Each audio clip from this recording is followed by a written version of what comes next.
হঠাৎ কোনো একদিন সকালে যদি উঠে দেখেন, আপনার মুখের কোনো এক পাশ বেঁকে গিয়েছে, তাহলে আপনি কি ভাববেন? আপনার উপর কি কারো নজর লেগেছে? আপনার উপর কি কারো বদদোয়া লেগেছে? নাকি অন্য কিছু? ভাবতে পারেন এমন অবাক করার মতো কথা কেন বলছি? সেদিন আমার সাথে একটা ঘটনা হয়ে গেছে, সেই গল্পটা আপনাদেরকে বলি। আমি ২ সপ্তাহ আগে একটা বিয়ের অনুষ্ঠানে গিয়েছিলাম। বিয়ের অনুষ্ঠানে যেয়ে খুব আনন্দঘন একটা পরিবেশ ছিল সেখানে। বাট হঠাৎ করে আমার মনটা খারাপ লেগে গেল। কি দেখে? এখানে একজন মধ্যবয়সী ভদ্রমহিলা ছিলেন। তার মুখের এক পাশ বেঁকে গিয়েছে। জিনিসটা দেখে আমার স্বভাবতই খারাপ লাগলো। বাট এই খারাপ লাগা অনেক বেশি বেড়ে গেল একটু পরে।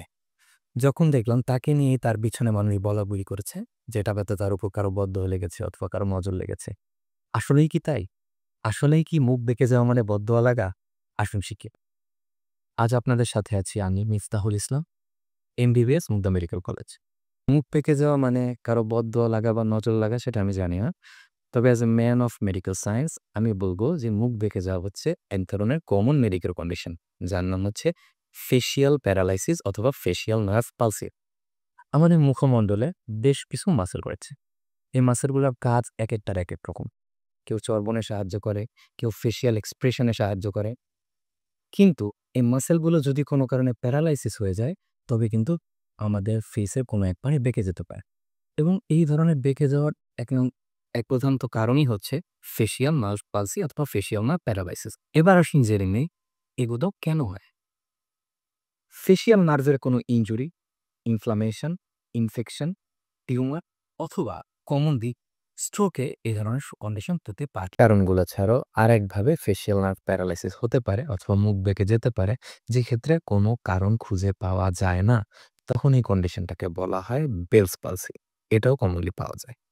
এবার আসুন জেনে নিই কিভাবে বুঝবো যে কারো ফেসিয়াল নার্ভ প্যারালাইসিস বা পালসি হয়েছে। প্রথমে যেটা বলছিলাম যে মুখের এক পাশ বেঁকে যাবে, এটা প্রথমেই বাহ্যিকভাবে দেখা যাবে। এছাড়াও মুখের কোনো এক পাশে খাবার জমে যাওয়া, পানি জমে যাওয়া বা পানি গড়িয়ে পড়া, লালা গড়িয়ে পড়া, এছাড়াও কানের যে কোনো এক পাশে বেশি শোনা অথবা হচ্ছে জিহ্বার ঠিকমতো স্বাদ না পাওয়া, এছাড়াও চোখ সম্পূর্ণভাবে বন্ধ করতে না পারা এবং ঘুমিয়ে থাকার সময় চোখের এক পাশ খুলে থাকা। এই ধরনের বৈশিষ্ট্যগুলো বা এই ধরনের সিম্পটমস গুলো দেখলে আমরা বুঝতে পারবো যে তার ফেসিয়াল নার্ভ প্যারালাইসিস হয়েছে। এবার আসি, যদি কারো এটা হয়ে যায় তাহলে উপায় কি? ভাবতে পারেন যে এই ধরনের কন্ডিশন থেকে কোনো পরিত্রাণের উপায় আছে কিনা। বাট পূর্ণ ট্রিটমেন্ট এবং ফিজিওথেরাপির মাধ্যমে সম্পূর্ণভাবে চিকিৎসা করা সম্ভব। তবে এখানে কন্ডিশন একটাই বা শর্ত একটাই, সেটা হচ্ছে এই ধরনের সিম্পটমস গুলো দেখা যাওয়ার সাথে সাথেই ট্রিটমেন্ট শুরু করে দিতে হবে।